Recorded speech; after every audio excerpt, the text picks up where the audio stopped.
The fine notice was taped to my front door at 6 in the morning.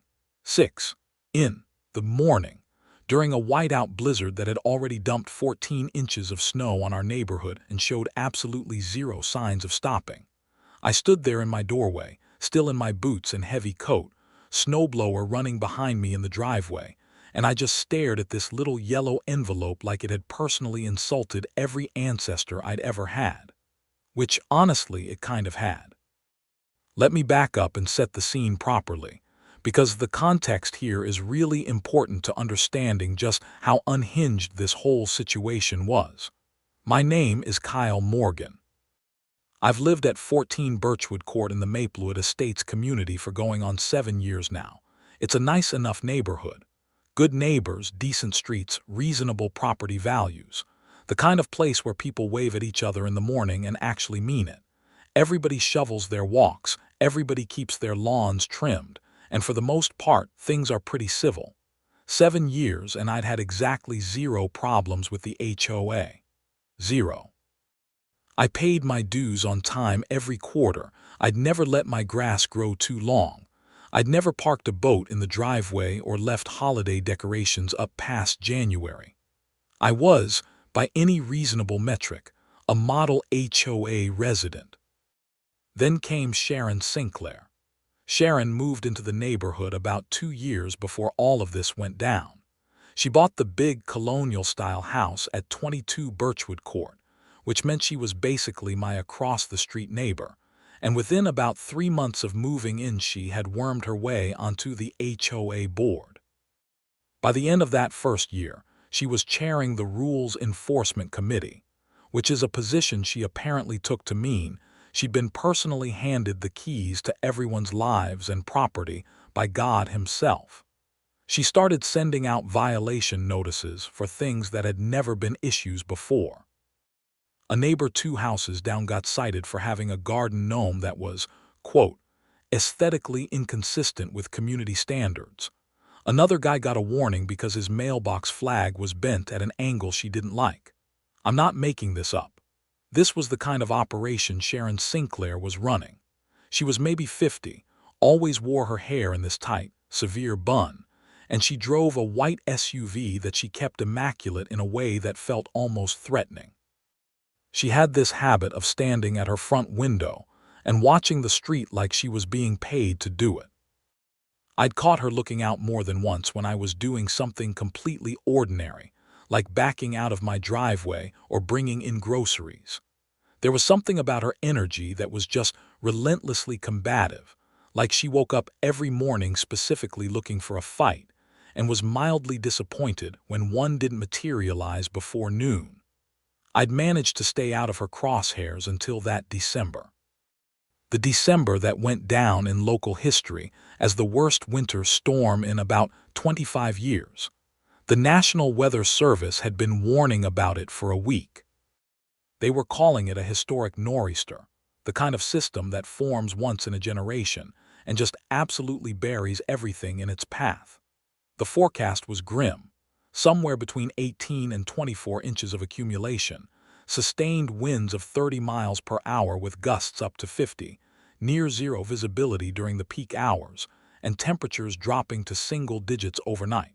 My county issued a snow emergency. The governor declared a state of emergency for the entire region. Schools had been closed since the day before. The roads were officially restricted to emergency vehicles only, and people were being strongly advised to stay inside and stay safe. I had taken the storm seriously. I'd been preparing for 2 days. I topped off my snowblower with fresh gas, checked the oil, made sure the shear pins were good, and even picked up an extra 5-gallon gas can just in case the storm lasted longer than expected. I had rock salt, sand, extra firewood for the fireplace, a generator fueled and ready in the garage, and enough food and water to last a week. I'd also positioned my snowblower at the front of my garage the night before so I could get to it quickly when the storm hit. My driveway is about 60 feet long and fairly wide, and without a snowblower, it would have been basically impossible to clear after a storm of that magnitude. I also needed to keep my path to the street clear in case of emergency, which was a completely legitimate and, I would argue, legally protected concern. The storm hit around 2 in the morning. By the time I woke up at 5:30, there was already 10 inches on the ground and it was coming down hard and sideways. The wind was absolutely howling. I could barely see my mailbox from my front window. The snow was that heavy, wet, dense kind that packs into ice if you leave it too long, which means you need to start clearing early and keep up with it, or you end up dealing with something that's basically a concrete slab. I got dressed in full winter gear. Insulated pants, heavyweight base layer, my thickest fleece, my storm-rated parka, heavy wool socks, insulated waterproof boots, and 2 pairs of gloves. I looked like I was about to summit a mountain, which honestly wasn't far off from what the driveway was going to require. I pulled my snowblower out to the middle of the driveway and started the warm-up process. Now, for anybody who doesn't own a snowblower, here's a quick education. You can't just yank it to life in sub-zero temperatures and immediately run it at full capacity. You have to let the engine warm up first, especially with a 2-stage machine like mine. You run it at low throttle for a few minutes, let the oil circulate and the engine reach operating temperature, and then you're good to go. This is standard practice. This is what the manual says. This is what any experienced snowblower owner does, particularly in extreme cold. So there I was, standing in my driveway at about 5:45 in the morning during an active whiteout storm, with my snowblower warming up at the end of my driveway. It's not running at full blast. It's just idling, making the kind of engine noise that any small engine makes when it's warming up. Not screaming, not revving, just running, in the middle of a massive blizzard.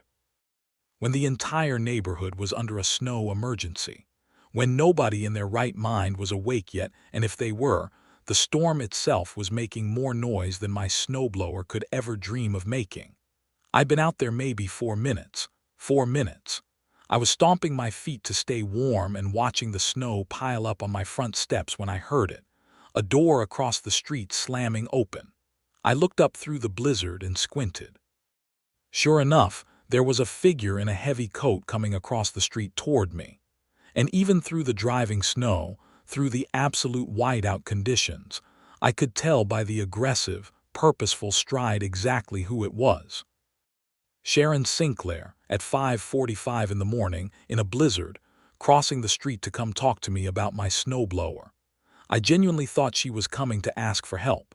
Maybe her heating had gone out, or she needed extra ice melt or something. I mean, what else would you cross a street in a blizzard at 6 in the morning to talk to your neighbor about? Turns out I was giving her way too much credit as a human being. She marched up my driveway, planted herself about 4 feet from me with her arms crossed, and raised her voice over the wind. She told me that my snowblower was creating excessive noise during restricted hours, that the HOA bylaws prohibited running motorized equipment before 7 a.m., and that she was going to issue a fine. I blinked at her for a solid 3 seconds. I actually looked around like maybe there was a camera filming something, because surely this couldn't be real. The snow was coming down so hard you could barely see the house behind her. There were snowdrifts forming against the side of my garage in real time. The temperature, with wind chill, was somewhere around -12. And this woman had literally walked across an icy street in a blizzard to tell me my snowblower was too loud. I told her, as calmly as I could manage through the wind, that I was warming up my engine in preparation for snow removal, that this was both necessary and reasonable given the storm conditions, and that frankly the storm itself was orders of magnitude louder than my snowblower. She told me that the bylaws didn't have an exception for weather conditions. I told her that was absurd. She told me she was going to document this. She took her phone out of her coat pocket with her gloved hand, struggled to unlock it in the cold, and took a photo of me and my snowblower. Then she turned around and went back across the street. 5 minutes later, she walked back over and taped a yellow envelope to my front door. I watched her do it from the driveway. She'd already printed out a preliminary notice of violation. Printed it out. At 6 in the morning, during a blizzard. The fine amount listed was $150 for warming up my snowblower for 4 minutes in a snowstorm at 5:45 in the morning. I peeled the envelope off my door, stuffed it in my coat pocket, and finished my warm-up. Then I spent the next 4 hours clearing my driveway, the sidewalk in front of my house, my elderly neighbor Frank's driveway next door because he'd had a hip replacement 2 months earlier, and I wasn't going to let him struggle out there, and the stretch of sidewalk on our block, because the city was clearly not going to get to it anytime soon. When I finally came back inside, I was soaked through my outer layer despite all the gear. My fingers had that numb then burning sensation that only extreme cold produces, and I was hungry enough to eat a full holiday dinner by myself.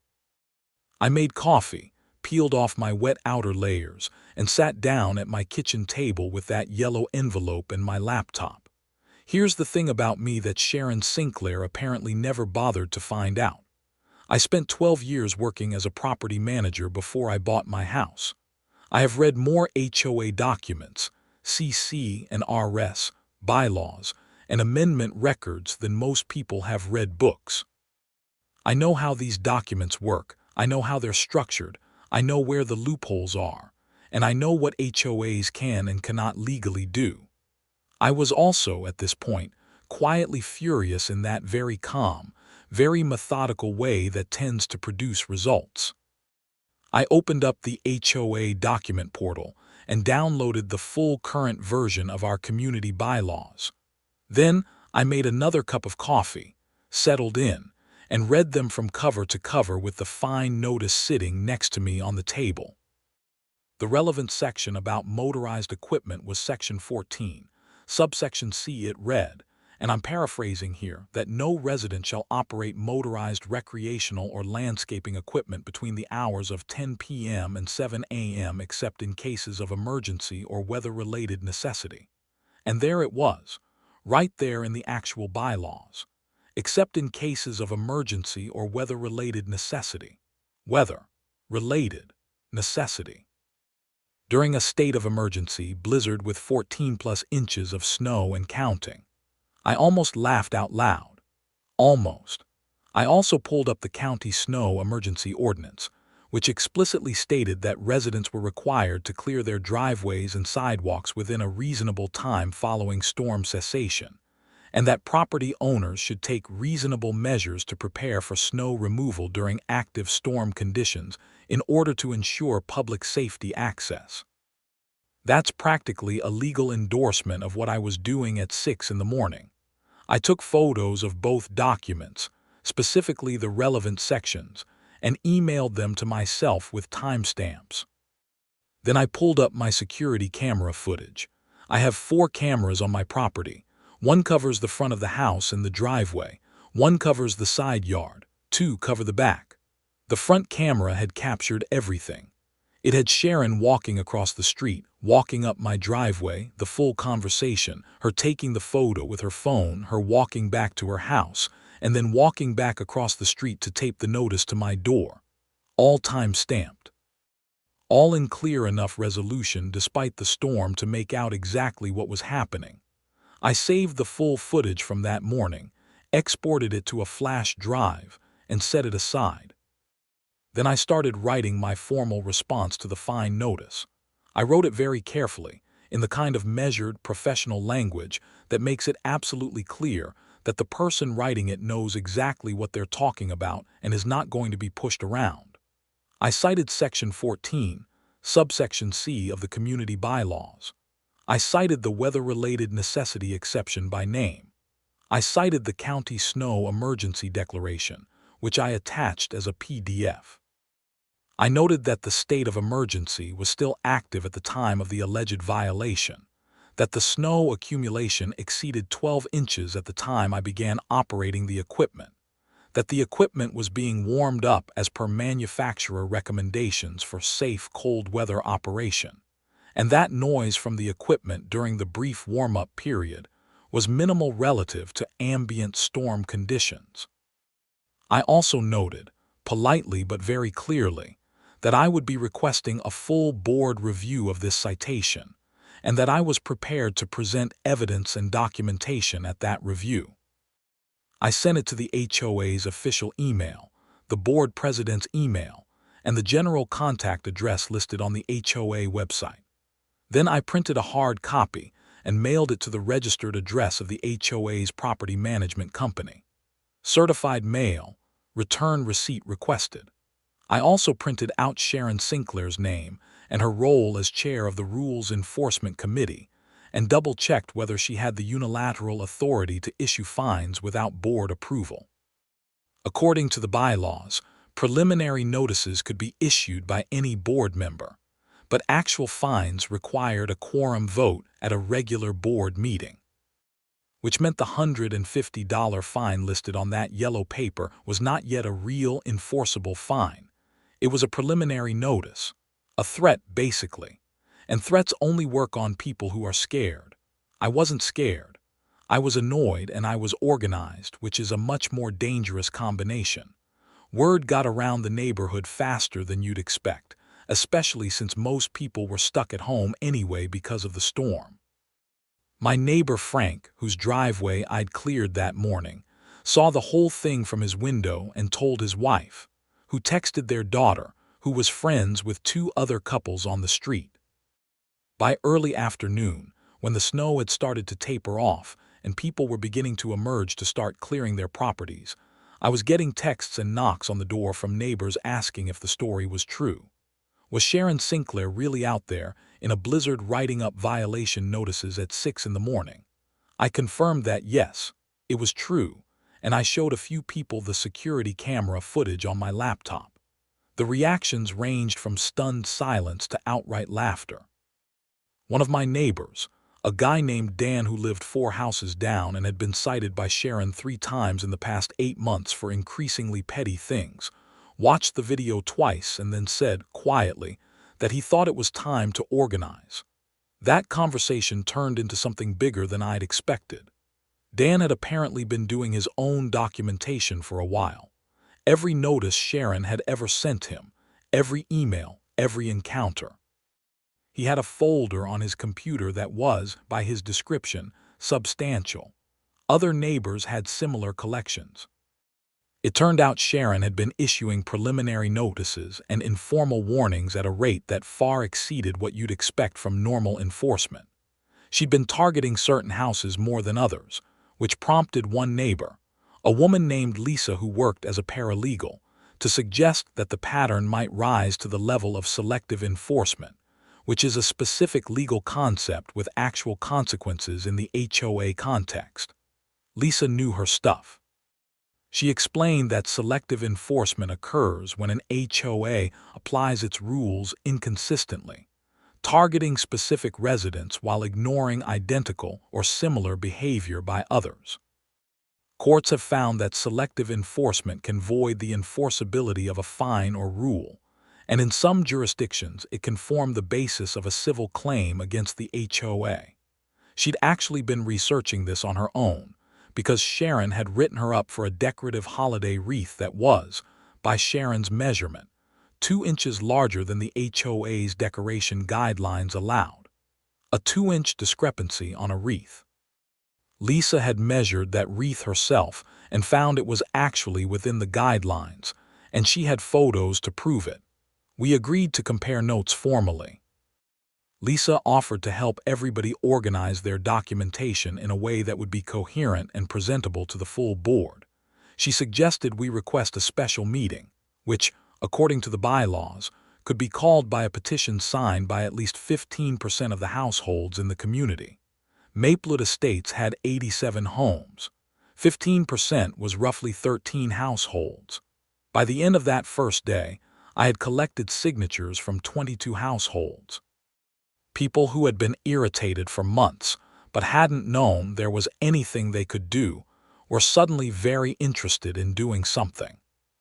The petition requested a special board meeting specifically to review the pattern of enforcement actions taken by the Rules Enforcement Committee, to examine whether those actions were consistent with community bylaws, and to address what the petition described as potential abuse of authority in the issuance of preliminary violation notices. I submitted it to the board president, a relatively quiet, somewhat conflict-averse man named Gerald Hoffman, who had the look of someone who had been very tired for a very long time. Gerald acknowledged receipt, and after checking the bylaws, confirmed that a special meeting would need to be scheduled within 30 days. Sharon, for her part, did not take any of this quietly. Within 2 days of the petition being submitted, 3 of the 22 households that had signed it received new violation notices in the mail. One was cited for a fence post that was allegedly a 1/4 inch too tall. One got a notice about their exterior light fixture color. One received a written warning about the angle of their satellite dish, a dish that had been in the exact same position for 4 years without any previous comment. The timing was not subtle, the implication was obvious. Sign the petition, get a fine. It was intimidation, plain and simple. Lisa flagged this immediately. She pointed out that in many states, HOA retaliation against residents for exercising their legal rights, including the right to petition for a meeting, is prohibited under fair housing statutes and general HOA governance law. She wasn't sure exactly which statutes applied in our state, but she thought it was worth looking into. She suggested we consult an actual HOA attorney. As it happened, one of my neighbors down the block, a man named Robert Chen, was a real estate attorney who focused primarily on residential property law. He wasn't an HOA specialist, but he knew enough to be immediately useful. When he looked at the timeline of the 3 new violation notices issued within 48 hours of the petition submission, his expression shifted from politely curious to professionally focused. He said the pattern was highly concerning. He made some calls to a colleague who did specifically handle HOA disputes, a woman named Patricia Nolan who agreed to consult with us as a group, pro bono initially, to assess what we were dealing with. Patricia Nolan was exactly the kind of person you want in your corner when an HOA has gone rogue. She was in her mid-40s, efficient and razor-sharp, and she had handled enough HOA cases to have developed what she called a zero tolerance for HOA theatrics. She reviewed the documentation we had compiled, watched the security camera footage from my driveway, looked at the timeline of Sharon's enforcement actions, and cross-referenced it all against our community bylaws and state HOA governance law. It took her about 2 hours. Her conclusions were brisk and not good for Sharon Sinclair. First, my fine was completely invalid. The weather-related necessity exception in Section 14, subsection C, was unambiguous, and Patricia said any HOA board with functional legal counsel would have caught that before the notice was even issued.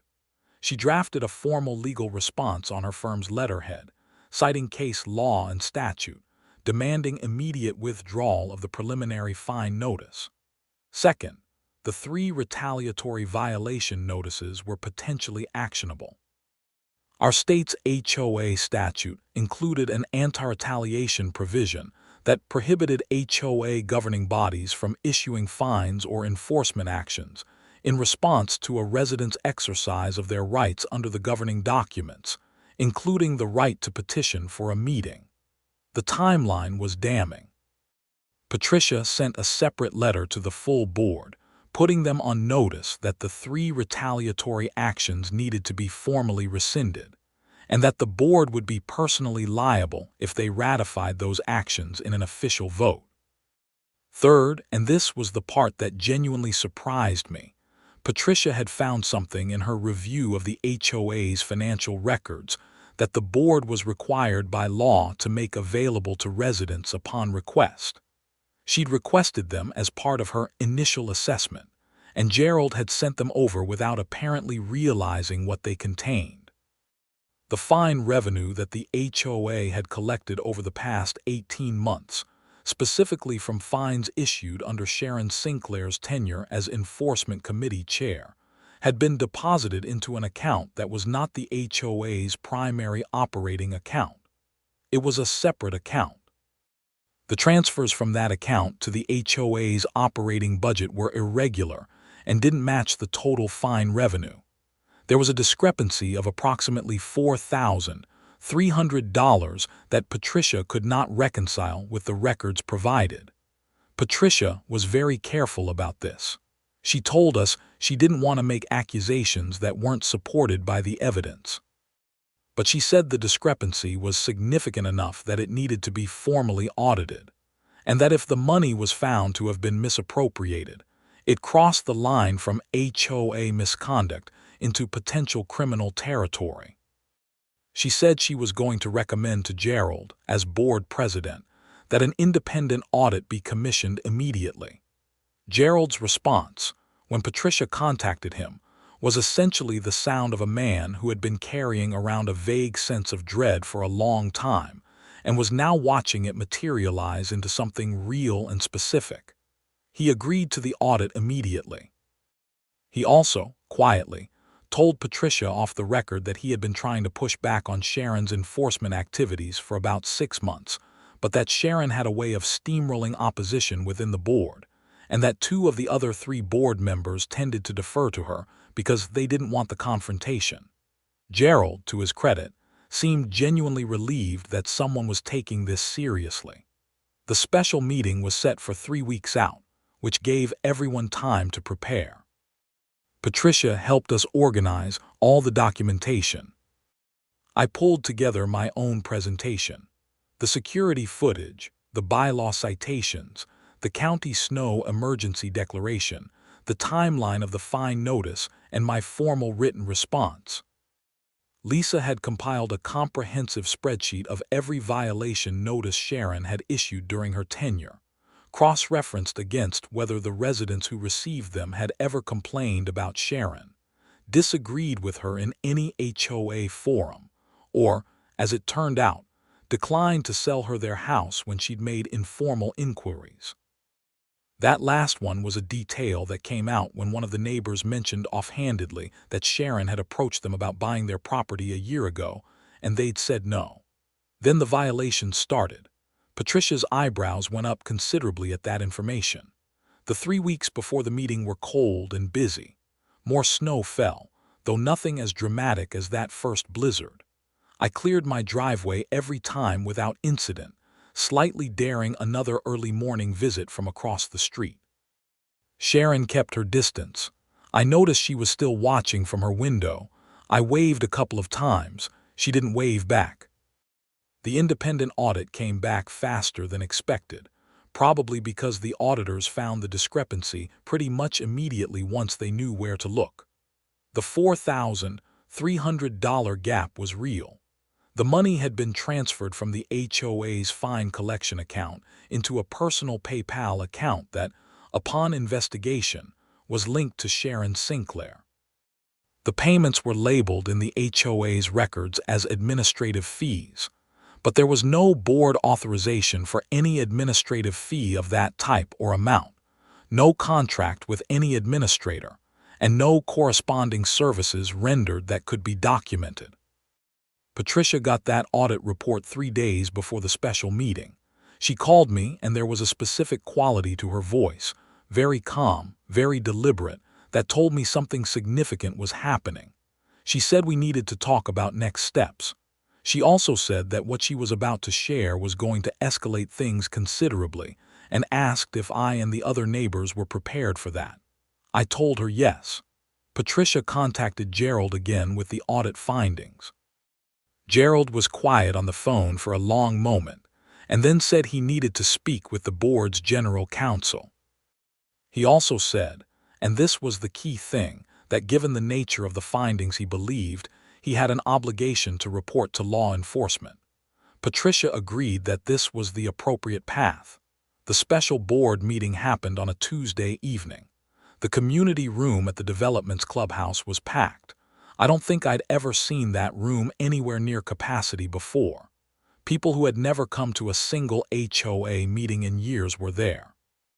The folding chairs were all taken, and people were standing along the walls.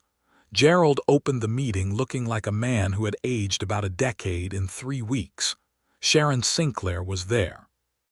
She was dressed sharply, her hair in its usual severe bun, and she had the expression of someone who had decided the best strategy was to project absolute confidence and wait for the whole thing to blow over. I'd seen that expression before on people who hadn't yet realized that the thing coming at them wasn't going to blow over. Patricia was present as our community's legal representative. She'd brought a colleague as well. 2 attorneys representing the residents, in addition to the board's own counsel, which Gerald had arranged. The room had a charged, buzzing energy that reminded me of the feeling right before a storm breaks. Gerald called the meeting to order and immediately turned it over to Patricia, which was a small but significant signal about where things were heading. Patricia stood up and presented the findings in a clear, organized sequence. She started with my fine notice and the bylaw exception, walked through the documentation, showed the security camera footage on the projector screen they'd set up at the front of the room, and concluded that the fine was entirely without merit and had to be formally voided. The board voted on that first, 4-0, with Sharon pointedly abstaining and Patricia noting for the record that an abstention from the issuing party was not a substitute for an affirmative vote. The fine was voided. Then Patricia moved to the enforcement pattern. She presented Lisa's spreadsheet. She showed the correlation between residents who had been targeted and their prior interactions with or refusals to comply with Sharon's preferences. She noted the 3 retaliatory notices. She presented the timeline. The room was completely quiet during this part. Sharon's expression shifted slightly. Not much, but enough for me to notice. The absolute confidence was cracking at the edges. Then Patricia turned to the audit findings. She presented the discrepancy, the account traces, the PayPal linkage, and the lack of any board authorization for the payments in question. She was precise and factual, and she didn't editorialize. She didn't have to. The numbers spoke for themselves. Sharon stood up at that point. She said the payments were for legitimate administrative work she'd performed for the HOA and that she simply hadn't gotten around to formalizing the paperwork. Her voice was steady, but I noticed her hands weren't. Gerald asked her to identify what specific administrative work had been performed and when it had been authorized. She said she didn't have that documentation with her. Gerald asked whether such documentation existed. She said she'd need to gather it. Patricia pointed out that if the work was legitimate, the documentation should already exist and should have been provided to the auditors. Sharon said she hadn't been given adequate notice of the audit. Patricia produced the email notification that had been sent to all board members, including Sharon, 8 days before the audit commenced. Sharon said she hadn't received it. Gerald said quietly that he'd sent it himself from his personal email to hers and that he had the sent receipt. The room made a sound that wasn't quite a sound, more of a collective intake of breath. After that point, things moved quickly. The board voted to immediately suspend Sharon from the Rules Enforcement Committee pending a full investigation. The 3 retaliatory violation notices were voided unanimously. The board agreed to a full review of all enforcement actions taken during Sharon's tenure, and Gerald formally announced that the financial discrepancy had been referred to the local police department's financial crimes unit. Sharon said very little after the suspension was announced. She gathered her things with her jaw tight and her eyes forward and left the meeting without speaking to anyone. A few people tried to catch her eye as she walked out. She didn't look at anybody. The police investigation moved at the pace that financial crime investigations typically move, which is to say methodically and not quickly. But it moved. The detective assigned to the case reached out to Patricia about 3 weeks after the meeting. They'd been able to follow the money trail, and the PayPal account connected to Sharon had received transfers totaling just over $4,000 over an 18-month period. They'd also found, in the course of their investigation, that Sharon had used the HOA's administrative login credentials to access fine payment records and redirect a portion of the collected fines before they were deposited into the main operating account.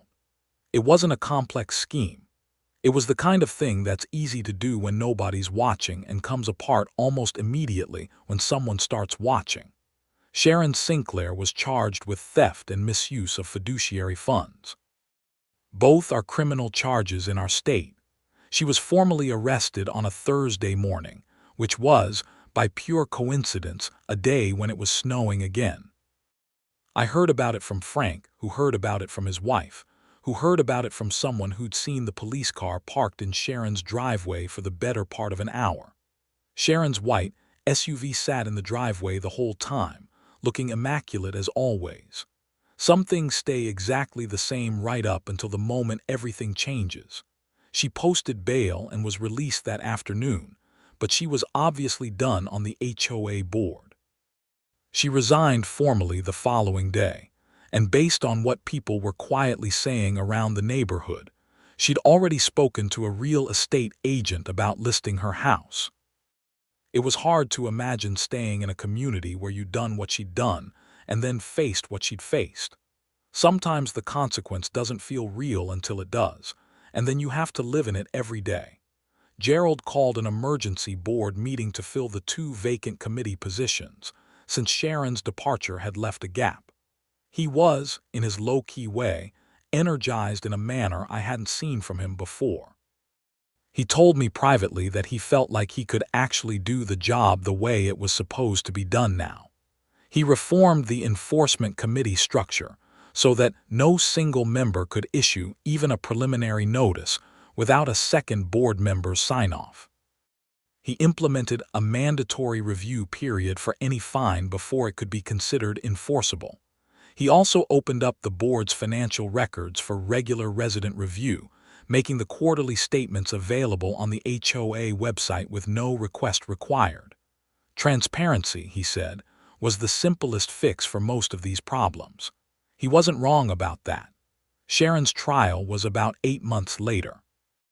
I wasn't called as a witness, but several neighbors were, and Patricia represented the HOA as the aggrieved party. Sharon's defense tried to argue that the payments were legitimate compensation for administrative services rendered, but they couldn't produce documentation because there wasn't any, and the prosecution walked methodically through the financial records and the audit findings and made it pretty clear that the narrative didn't hold up. Sharon was convicted on 1 count of theft and 1 count of misuse of fiduciary position. She received a suspended sentence and probation, was ordered to repay the full amount plus interest to the HOA, and was banned from serving in any HOA governance capacity for 10 years by the court's order. Her real estate agent had listed her house about 3 months before the trial, and she'd sold it and moved away before she even stood in that courtroom. The house at 22 Birchwood Court was purchased by a young couple who had a toddler and a dog, and seemed very happy to be there. The HOA used the repaid funds, along with some additional money from reserves, to finally fix the drainage issue at the far end of the street that had been creating an ice problem every winter for years. It was the kind of practical, useful thing an HOA is actually supposed to do with its resources. People noticed. A few neighbors who had been vocally skeptical of the HOA's usefulness came to the next general meeting and said as much. For my part, I ended up joining the board myself. I hadn't planned to. Gerald asked me to fill the open position on the Rules Enforcement Committee, and I said yes mostly because I thought it was better to have someone in that seat who understood why the committee should exist and what it should never do. I took the job seriously without taking it too seriously, which I think is the right approach. The committee's job is to help maintain the community, not to control it. The next winter was quieter, more snow, interestingly. We had a couple of storms that were almost as significant as that big nor'easter, though nothing quite matched it for sustained intensity. Every time a big system came through, I'd suit up, pull the snowblower out, let it warm up in the driveway, and clear my property along with Frank's. Nobody crossed the street to bother me about it. Nobody taped anything to my door. I thought about that morning sometimes, standing in the driveway with the engine idling and the snow coming down sideways. The sheer audacity of it. The image of Sharon Sinclair, bundled up in her heavy coat, marching across an icy street through a whiteout blizzard to write up a noise complaint about a snowblower warming up. It would have been funny in a movie. In real life, it had been infuriating, and then exhausting, and then ultimately the first domino in a chain that ended with someone being held criminally accountable for abusing a position of trust. I kept that original yellow violation notice. I framed it, actually. Hung it in my garage next to the snowblower. My sister-in-law came to visit in January and asked what it was. I told her the whole story. She laughed until she cried and then said it should be a cautionary tale for HOAs everywhere. Maybe it should be. The lesson isn't complicated. HOA authority exists to serve the community, not the person holding it. When you forget that, or when you never understood it in the first place, and you use the position as your own personal power play, eventually someone's going to have all the documentation, all the footage, all the bylaw citations, and all the patience in the world to make sure you answer for it. The snow started up again one evening in early February. I was in my kitchen when the first flakes started coming down, visible against the light from the street lamp outside. Big, slow flakes, the kind that come before a real snowfall. I checked the forecast.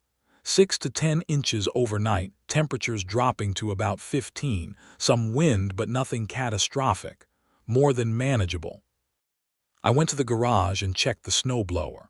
Oil was good, gas was topped off. I set it at the front of the garage so it'd be easy to pull out in the morning. Then I went back inside, made tea, and watched the snow come down for a while. There's something genuinely peaceful about a snow-covered neighborhood at night when everything is quiet and the world looks clean and white and new. It's only chaos if you let it be.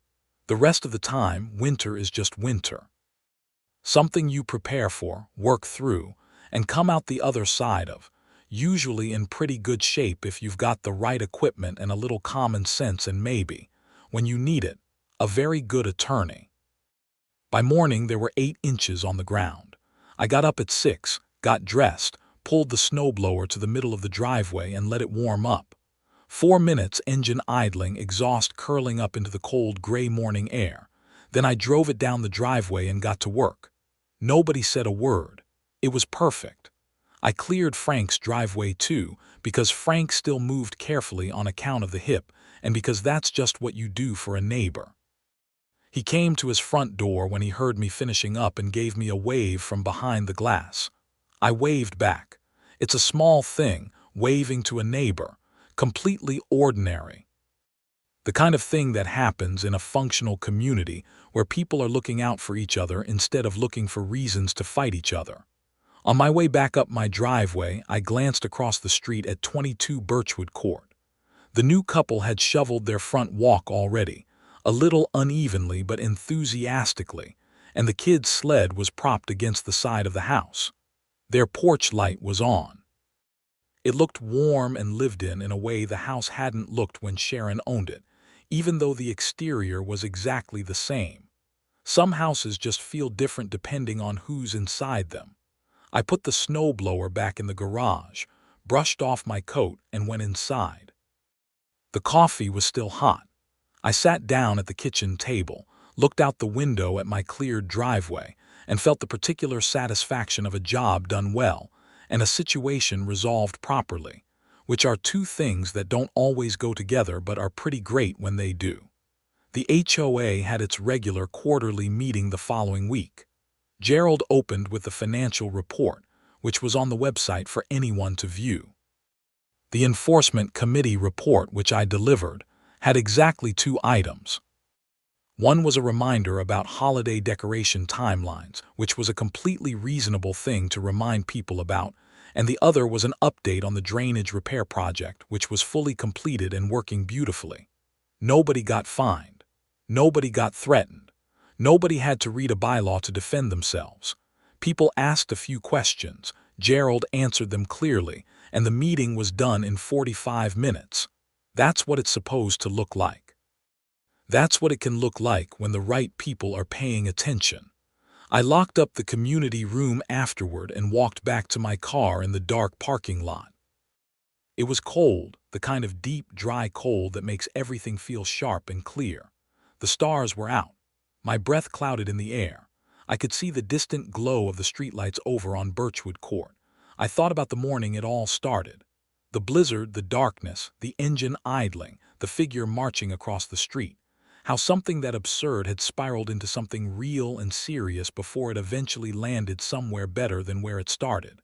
Life does that sometimes. Stupid situations with surprising depth. You pull on one thread and discover it's connected to everything.